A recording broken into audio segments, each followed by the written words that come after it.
Pô, esse negócio, esse assunto da rivalidade, cara, isso era a coisa mais recorrente na minha vida profissional, né? Eu vivia nessa tensão, nessa corda bamba, de, pô, como é que eu vou entrar aqui e semana que vem eu tenho que estar ali, os caras não se falam, os caras se odeiam.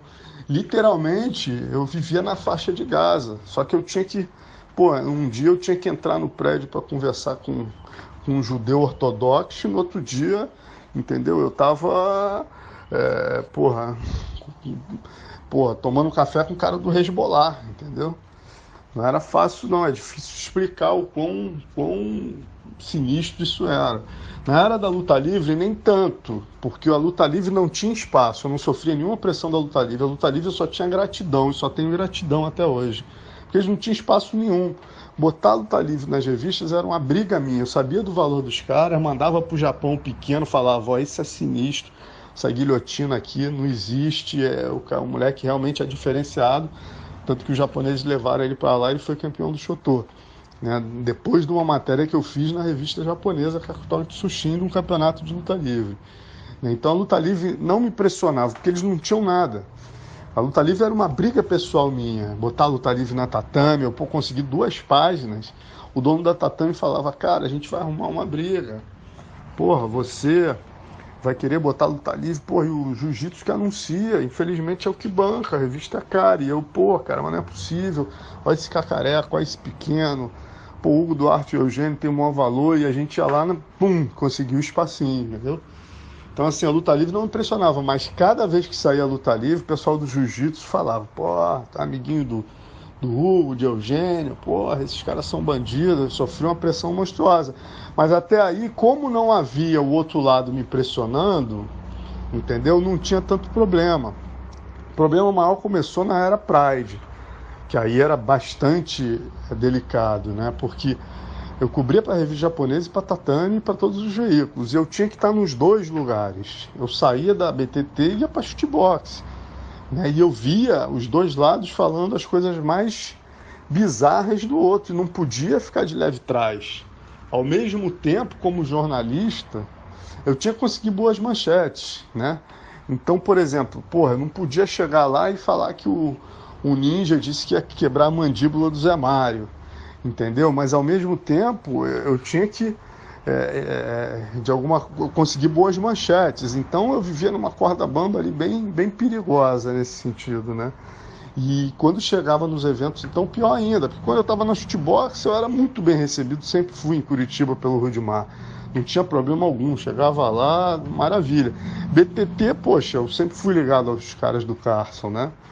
Então não tinha problema. Agora, quando chegava no Japão, né, que eu tinha que descer do quarto e tomar café com alguém, porra, se eu fosse visto com a BTT, o pessoal da shootbox ficava revoltado. Se eu fosse visto com o pessoal da shootbox, o pessoal da BTT também falava. O pessoal da BTT era até mais calmo. O pessoal da shootbox, porra, ficava, tipo, não entendia muito bem aquilo, entendeu? Então foi bem complicado, assim, esses tempos eu tive que ter um jogo de cintura, cara.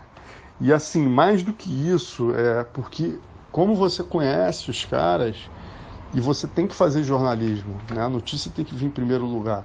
Então muitas vezes eu era chamado de, não, porque o Alonso, quando começaram a chegar os novos jornalistas, eu fui acusado, né, me chamavam de assim, não, o Alonso não é jornalista, ele é amigo, né?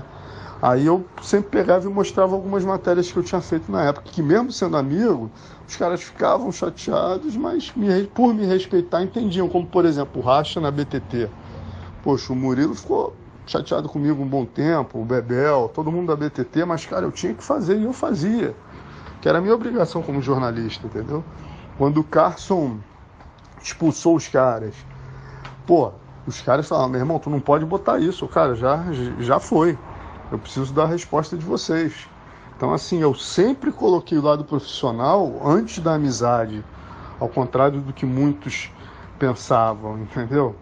E isso é importante ser dito. Em várias situações, quando eu era confrontado, a amizade acabava ficando em segundo plano, e o que mais importava ali para mim era a manchete, era o jornalismo, sempre tentando, né, sempre buscando a ética, nunca usando uma coisa que eu ouvi escondida, isso eu nunca fiz, né? É o que eu falava, né? Depois que o jornalismo marcial cresceu, muita gente falava, não tem jornalismo marcial, futebol e MMA é a mesma coisa. Eu sempre disse, não, de jeito nenhum, são mundos distintos. O mundo marcial tem que ter um respeito, entendeu? Você tem um respeito marcial, se para fazer jornalismo, se esse papo de que para jornalista não tem off, passasse a vingar no jornalismo de luta, eu voltava para a biologia, entendeu? Que isso para mim não existe. Isso aí eu entendo, o cara que faz jornalismo de caras, de revista de fofoca, ou jornalismo político, aí é um estilo de jornalismo que não é o que eu gosto. Se eu fosse ter que fazer isso, eu voltava para a minha biologia, entendeu?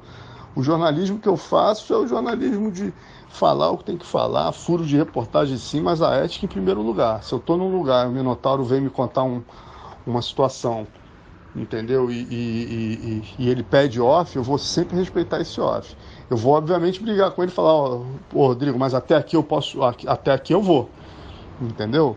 Mesmo várias situações eu tive furos de reportagem na mão, e eu sempre priorizei o respeito e a dignidade, entendeu? Eu nunca dei um furo e ferrei um cara que confiou em mim. E por isso consegui muitos furos, muitos furos.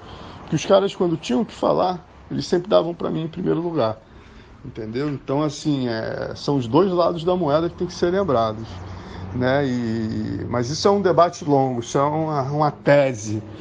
Se eu for falar isso numa faculdade de jornalismo, talvez a maioria vai ficar contra mim, vai dizer que eu estou errado, que jornalista não tem off. Mas aí é o que eu falo, aí eu mudo de profissão.